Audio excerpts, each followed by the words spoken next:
మన ప్రభువైన యేసుక్రీస్తు ప్రభువారి యొక్క పరిశుద్ధ నామంలో మీ అందరికీ కృపయు సమాధానం కలుగును గాక. ప్రియమైనటువంటి దేవుని పిల్లరా, కీర్తనల గ్రంథము 128వ కీర్తన మొదటి 2 వచనాలు ధ్యానం చేసుకుందాం. యెహోవా యందు భయభక్తులు కలిగి ఆయన త్రోవల యందు నడుచు వారందరూ ధన్యులు. నిశ్చయముగా నీవు నీ చేతుల కష్టార్జితము అనుభవించెదవు. నీవు ధన్యుడవు, నీకు మేలు కలుగును. కీర్తనల గ్రంథము 128 మొదటి 2 వచనాలు.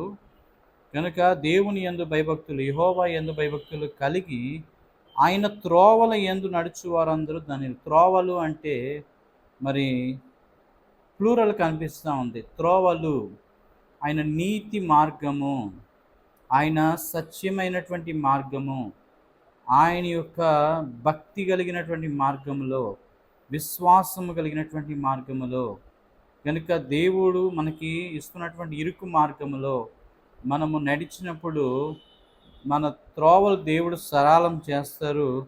కనుక నడుచువారందరూ ధన్యులు. నిశ్చయముగా నీవు నీ చేతుల కష్టార్జితము అనుభవించెదవు. నీవు ధన్యుడవు, నీకు మేలు కలుగును. కనుక మనము మేలు కలిగే విధంగా దేవుడు మనల్ని దీవిస్తాడు, ఆశీర్వదిస్తాడు. కనుక దేవుని త్రోవను విడిచిపెట్టి వేరొక త్రోవలు వెళ్ళకూడదు. కనుక దేవుడు చూపించే మార్గము, యేసయ్య అంటాడు, నేనే మార్గము, నేనే సత్యము, నేనే జీవమైన, నా ద్వారా తప్ప నా తండ్రి యొద్దకు ఎవరు కూడా ప్రవేశించారు. కనుక మన జీవితంలో దేవుడు చూపించినటువంటి భక్తి మార్గము, సన్మార్గము, సత్య మార్గములో, వాక్య సారాంశమైనటువంటి మార్గములో మనము నడవలసిన వరమైన దేవుడు అటు రీతిగా మనందరం దీవించి ఆశీర్వదించి ఫలింపులను తీసుకొచ్చును గాక. ఆమేన్.